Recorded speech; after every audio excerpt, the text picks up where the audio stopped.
Top 5 mistakes na ginagawa mo kaya ka nagkaka-acid reflux or GERD. Number 1, humihiga ka na walang katabi. Char! Bago ko sabihin, ano muna ang GERD? Ang GERD ay gastroesophageal reflux disease. Ito ay isang kondisyon kung saan yung laman ng sikmura ay umaakyat sa esophagus. Kaya nakakaranas ng heartburn, minsan may nalalasang mapait sa lalamunan, mahapdi ang sikmura at minsan dighay ng dighay. Tignan natin ang video na ito. Pag kumain tayo, syempre dadaan ang pagkain dito sa esophagus. Pero bago pa siya makapasok dito sa sikmura, merong muscle sa pagitan ng esophagus at sikmura na kailangang mag-open. Ang lower esophageal sphincter. Magbubukas siya para makadaan ang pagkain. Tapos magsasara na dapat agad pag nakadaan na ang pagkain. Para yung kinain mo at yung acid sa sikmura ay hindi umakyat sa esophagus. Pero sa mga may GERD, pag nakapasok na ang pagkain sa sikmura, hindi nagsasara yung muscle or sphincter. Kaya yung kinain mo at yung acid sa sikmura ay umaakyat sa esophagus. Dahil dito, naiirita yung esophagus. Kasi yung balat ng esophagus hindi kasing kapal ng balat ng sikmura kaya hindi matitiis yung acid. Ano nga ba ang top 5 mistakes na ginagawa mo kaya ka may GERD or acid reflux? Number 1, humihiga ka agad pagkatapos kumain. Paulit-ulit na reminder ito at alam kong madalas nakakalimutan dahil magkahalong gutom at pagod ang nararamdaman nyo pagkatapos magtrabaho. Ideally, dapat 3 hours kang maghihintay bago humiga. Pero grabe, sobrang tagal naman. Para mas realistic tayo, pwede naman at least 1 hour maghintay pagkatapos kumain. Tapos, siguraduhin mo na humiga ka sa left side mo para tuluyang bumaba ang pagkain. Kung ayaw mong nakahiga ng tagilid, you can sleep on your back pero dapat elevated tulad nito. Number 2, overeating. Naranasan mo na ba yung sumikip ng sobra yung pantalon mo pagkatapos mo kumain dahil sobrang dami mong kinain?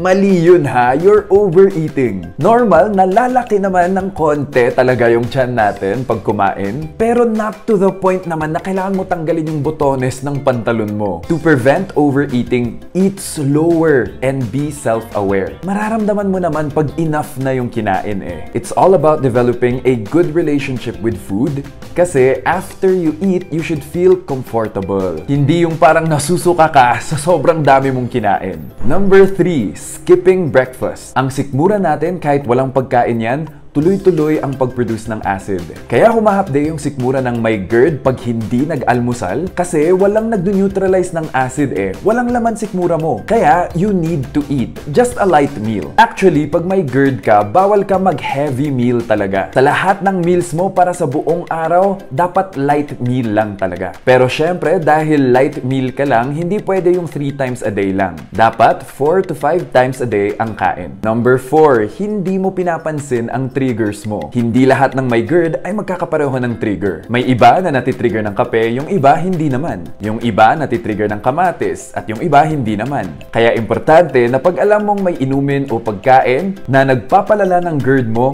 iwasan mo. Huwag mong ipilit. Number 5, tinitiis mo yung sakit. Huwag tinitiis, magpakonsulta ka kasi baka may ibang kondisyon ka. Hindi lang pala GERD. Consult your doctor para ma-assess ka ng maayos at magamot ng tama. Ligtas ang may alam. Hanggang sa susunod, take care.